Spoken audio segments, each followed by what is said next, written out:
포토샵을 활용해서 그 이미지를 만드는 방법에 대해서 다른 앱을 활용해서 다시 보여주도록 그렇게 하겠습니다. 먼저 그 제일 처음 해야 될 것은 이 작업창을 이렇게 만들어야 되는데 쉽게 말하면 그 만들고자 하는 어떤 이미지의 크기를 이제 정하는 것이라고 할 수가 있습니다. 자, 작업창을 만들려고 하면 파일이라는 메뉴에서 새로 만들기를 클릭합니다. 그런 후에 이제 픽셀이라는 단위를 선택해 놓고 이미지의 크기를 이제 정하는 것이죠. 예를 들어서 뭐 650 가로 650 세로 650 이렇게 이제 그 입력을 하고 나서 확인 버튼을 누르면 되는데 조금 전에 이야기한 것처럼 새로 만들기 이제 작업창을 만들기 위해서는 새로 만들기를 선택하고 가로의 길이 그리고 세로의 길이를 입력한 후에 이제 확인 버튼을 누르면 지금 보는 것이 이제 그 작업창을 만든 것입니다. 이 작업창에다가 그 내가 뭐 휴대폰으로 촬영을 한 아니면 인터넷으로 다운을 받은 그런 이제 그 사진을 불러와야 되는데 사진을 불러오기 위해서는 그 파일에서 열기를 하면 됩니다. 파일에서 열기를 해서 내가 컴퓨터에 저장해 놓은 이미지를 불러오면 된다는 것입니다. 자, 요 사진을 불러왔는데 사실 이 사진은 내가 1987년도에 그 미국에서 공부할 때 찍은 사진인데 미국에 있는 친구가 이 페이스북을 통해서 전달해 준 것입니다. 87년도니까 몇 년 전입니까? 굉장히 오래되었죠, 그죠? 이 사진 자체가. 자, 이 사진을 이제 이렇게 불러올 수가 있다는 거죠. 자, 이 사진을 불러오면 그 다음에는 작업창에 이미지를 이제 불러온 이미지를 붙여야 되는데 불러온 이미지를 붙이는 방법 중에 평소에 이제 내가 사용하는 방법은 이 이미지를 선택을 하면 됩니다. 선택을. 예를 들어서 이 이미지를 선택 버튼을 누르고 선택 모드를 하면 이렇게 이미지가 이제 선택이 되었고 이 이미지를 편집해서 복사를 하면 됩니다. 선택해 놓은 이미지를 편집해서 복사를 클릭하고 그러면 이 이미지는 복사가 되었기 때문에 더 이상 필요가 없죠, 그죠? 그리고 조금 전에 만든 작업창으로 복사를 했기 때문에 편집해서 붙여 넣으면 되는 거죠. 이렇게 붙여 넣으면 이런 식으로 그 가로 650 세로 650 크기의 작업창에 이미지를 이런 식으로 이제 붙여 넣을 수가 있는 겁니다. 그 다음 해야 될 거는 이제 이미지의 크기를 조절을 하는 일을 하게 되는데 이미지 크기를 조절을 하려고 하면 자, 여기 보면 편집에 가서 근데 이제 중요한 것은 이 이미지의 크기를 조절을 할 때 이 레이어 창을 보면 이제 현재 내가 어느 레이어를 선택했는가를 잘 살펴봐야 됩니다. 배경 레이어를 선택하고 난 이후에 방금 불러온 이 이미지를 줄일 수는 없다는 것입니다. 그래서 이 이미지 방금 불러온 이미지의 레이어를 선택을 먼저 해야 되고 그 다음에는 편집에서 자유 변경을 클릭을 하면 됩니다. 편집에서 자유 변경을 클릭해서 이렇게 보면 지금 그 불러온 이미지가 더 크다는 것을 알 수가 있습니다. 더 크다는 걸 알 수가 있죠, 그죠? 그러면 이 이미지의 크기를 줄여야 되는데 이 이미지의 가로 세로 비율을 유지하면서 이미지를 줄이려고 하면 Shift 키를 누르고 그 다음에는 이제 꼭지점을 안쪽으로 작업창 안으로 끌어오면 됩니다. 자, 이렇게 끌어오면 이미지의 가로 세로 비율을 유지하면서 이미지의 크기를 줄일 수가 있는 거죠. 이미지 크기가 어느 정도 줄어들었다라고 생각하면 이제 엔터 키를 누르면 되는 것이고 그 다음에는 이 이미지의 적당한 위치로 이미지를 이동을 시켜야 되는데 이 이동 도구가 있습니다. 이동 도구를 클릭하고 그 다음에 또 중요한 것은 내가 이동하고자 하는 이미지의 레이어를 선택을 한 상태라 해야 된다는 거죠. 그래서 이동 도구를 클릭했기 때문에 이렇게 이동을 원하는 곳에 이동을 시킬 수가 있고 조금 미세하게 섬세하게 이미지를 이동을 시키려고 하면 그 화살표 키보드의 그 화살표 버튼을 이용해 갖고 이미지 위치를 옮겨 주면 되는 거죠. 이렇게 상단에는 요 사진에 대한 설명을 이제 넣을 수 있는 공간으로 두고, 밑에 이미지가 지금 보는 것처럼 이미지가 적당한 위치에 옮겨졌다는 것을 알 수가 있는 거죠. 그죠? 그 다음에는 이제 이미지를 그 저장을 하는 방법에 대해서 조금 설명을 하면, 만약에 현재 이미지가 완성됐다라고 생각하면 이미지를 저장하는 방법은 파일에서 저장이 있고, 다른 이름으로 저장이 있고, 웹 및 장치용으로 저장하기, 이 세 가지 방식이 있는데, 일반적으로 이 저장 그 메뉴는 원본 파일 PSD, 그 형식이 PSD 파일로 저장을 할 때 이제 주로 사용을 하게 됩니다. 이 PSD 파일은 나중에 이제 원본 그 포토샵 이미지를 저장해서 나중에 수정할 수가 있는 그런 이미지를 보통 우리가 이제 PSD 형식의 이미지라고 할 수가 있습니다. 그 다음에 두 번째 저장 방식은 최종적으로 만들어진 이미지를 인터넷에 등록을 할 때 다른 이름으로 저장을 이제 하게 되는데, 이때는 형식을 일반적으로는 이제 GIF 형식 아니면 JPG 형식을 사용하게 됩니다. 이 그 다른 이름으로 저장할 때 GIF나 JPG로 저장을 하게 되면 그 이미지는 인터넷에 등록하는 이미지라고 할 수 있고, JPG나 GIF로 저장된 이미지는 절대로 수정을 할 수가 없습니다. 세 번째 이미지를 저장하는 방법은 웹 및 장치용으로 저장하기 라는 메뉴가 있는데, 지금 보는 것처럼 네 가지의 이미지, 뭐 두 가지를 선택할 수도 있고, 하지만 네 가지의 이미지를 선택하게 되면 이 이미지를 네 가지 형태로 보여주는데, 그 기준은 이미지의 용량입니다. 그 제일 처음 이미지가 1.2 메가바이트의 용량을 가지고 있고, 이 이미지 같은 경우는 지금 88.84kB가 되죠.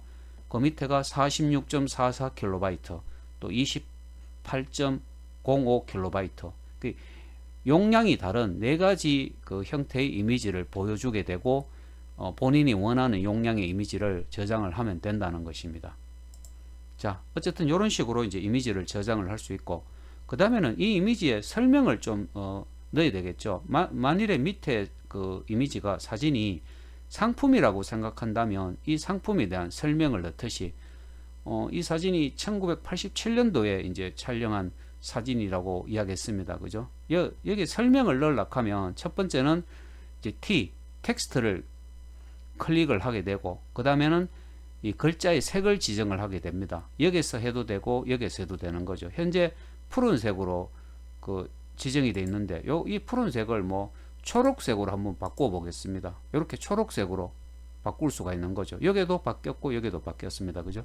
그 다음에 T를 클릭을 했고, 그 다음에 글자의 크기를 이제 지정을 할 수가 있습니다. 글자의 크기를 뭐 36 폰트 크기로, 여기서 마우스만 한번 딱 클릭하면 그 글자를 입력할 수 있도록, 내가 지금 그 마우스를 클릭하는 순간 레이어가 하나 생겼죠. 그죠? 텍스트를 입력할 수 있는. 자, 이 사진에 대한 설명을 좀 넣어 보겠습니다. 1987년도에 조금 그 글자 크기가 너무 큰 것 같죠. 그죠? 그러면 요 입력한 텍스트를 클릭해서 한 24 폰트 정도 크기를 좀 줄여 보겠습니다. 그 다음에는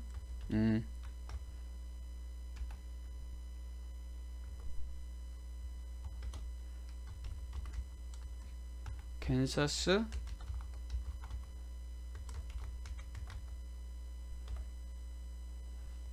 이렇게 하니까 뭐 요 글자 크기는 얼마든지 다시 줄일 수가 있습니다. 다시 선택을 해서 글자 크기를 조금만 더 줄이겠습니다. 한 18 정도 해서 촬영한 사진 에서 뭐 이렇게 이제 입력을 할 수가 있겠죠.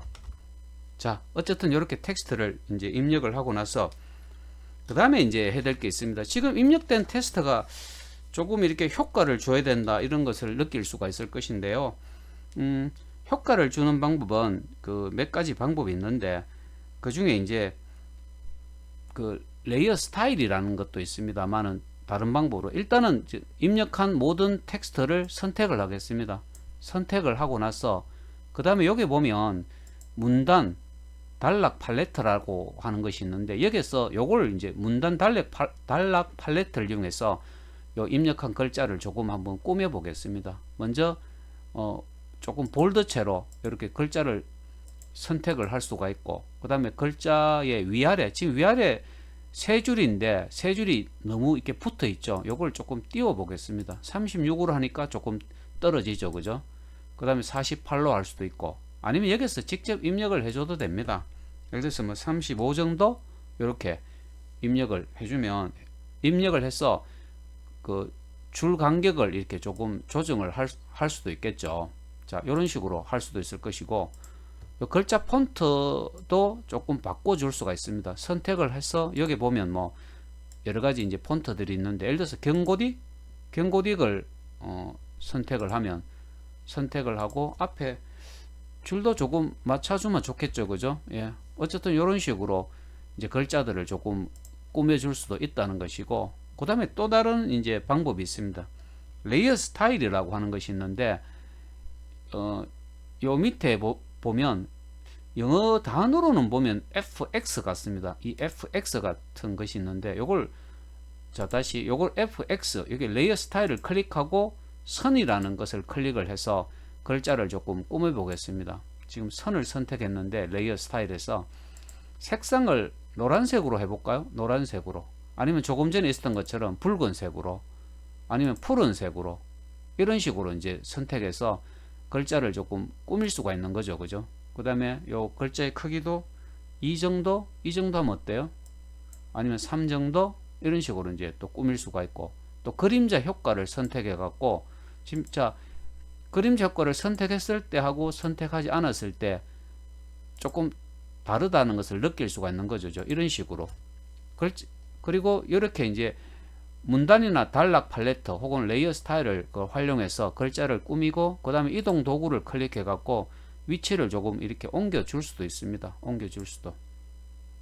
여기 일자가 앞으로 조금 나온 것 같은데 이걸 조금 다시 한번 수정 한 칸 뒤로 밀어 보겠습니다. 네. 이런 식으로 요 이동 도구. 그죠? 자, 어쨌든 이런 식으로 해갖고 이제 어느 정도 이 사진에 대해서 설명을 이렇게 이제 넣은 거죠, 지금. 이게 이제 상품 사진이라고 한다면 그 상품 사진에 대해서 어떤 설명들도 이제 넣을 수가 있는 거죠. 이렇게 해서 이제 텍스트를 입력하고 또 하는데 또 이미지를 조정할 수도 있습니다. 지금 보면 이미지가 어때 조금 좀 어둡다라는 그 생각이 들 수도 있는데 그러면 여기서 이 이미지의 밝기와 어둡기를 조금 조정을 한다면 이미지 레이어를 선택한 후에 이제 작업을 하게 됩니다. 자, 그 다음에 이미지 레이어를 선택했고 여기 보면 이미지가 있고 조정이라는 메뉴가 있죠, 그죠? 여기 보면 이제 사용할 수 있는 이미지의 밝기와 어둡기를 조정할 수 있는 그 기능이 많은데 이제 내 같은 경우는 이제 색상, 균형 요걸 이제 주로 좀 많이 사용을 하는 편입니다. 요거 가지고 한번 자 어떻습니까? 좌로 우로 이렇게 옮기다 보면 색깔이 조금 밝고 조금 어두워지고 이런 걸 느끼죠, 그죠? 이런 식으로 해갖고 요 이미지의 선명도 조금 밝고 어둡기를 조정을 할 수가 있는 거죠. 아까보다는 조금 밝아졌다는 느낌입니다, 그죠? 이런 식으로 또 작업을 할 수가 있습니다. 그래서 이 포토샵은 어떤 특정 한 가지 일을 하기 위해서 사용할 수 있는 그 기능들은 도구들은 굉장히 많습니다. 어쨌든 이런 식으로 이미지를 만들었다라고 하면 그 다음에는 최종적으로 이미지를 저장을 하면 됩니다.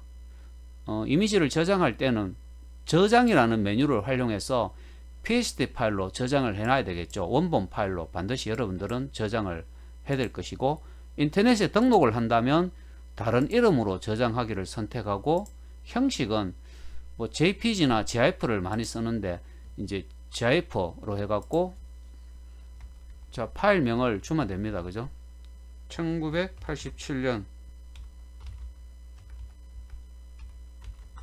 미국 이런 식으로 이제 근데 일반적으로는 이 포토샵 파일명은 한글로 사용하는 것은 별로 이렇게 바람직스럽지 않습니다. 그래서 그냥 1987 뭐 캔사스라고 하겠습니다. 캔사스 이런 식으로 해서 이제 저장을 하면 됩니다. 그냥. 그래서 포토샵 파일 저장할 때도 가능하면 영어로 아니면 숫자를 쓰는 것은 괜찮은데 한글 파일명을 쓰는 것은 조금 자제할 필요가 있습니다. 앞서 설명한 포토샵으로 이미지를 만드는 그 방법에다가 이제 조금 그 몇 가지 그 포토샵의 메뉴를 추가적으로 이제 설명을 하면서 포토샵 이미지를 만드는 방법을 한 번 더 이제 이 설명을 했는데, 이 포토샵을 처음 접하는 사람들 같은 경우는 지금 이제 조금 전에 설명한 포토샵 이미지 만드는 그 동영상하고 이번에 이제 또 보여준 이 두 가지만 제대로 이해를 해도 그 포토샵을 충분히 이렇게 사용할 수 있다라고 스스로 생각을 해도 됩니다. 그래서 이제 이 보통 컴퓨터와 인터넷을 활용한 여러 가지 이제 사이트를 만들고 꾸미고 할 때는 이 내가 방금 그 강의한 두 개의 포토샵 강의만 제대로 이해를 해도 충분하다는 것이고, 중요한 것은 여러분들이 이제 이 포토샵 그 소프트웨어를 여러분들 컴퓨터에 설치를 해서 자꾸 이렇게 실습을 해 보는 거. 나 같은 경우는 포토샵을 거의 매일 한다고 생각을 하고 있거든요. 자꾸 하다 보면 그 속도도 조금 빨라지고 실력도 자꾸 늘어날 수밖에 없습니다. 그래서 이 두 개 강좌를 자꾸 반복해서 들으면서 여러분들이 직접 다양한 포토샵 이미지를 만들어 보기 바랍니다.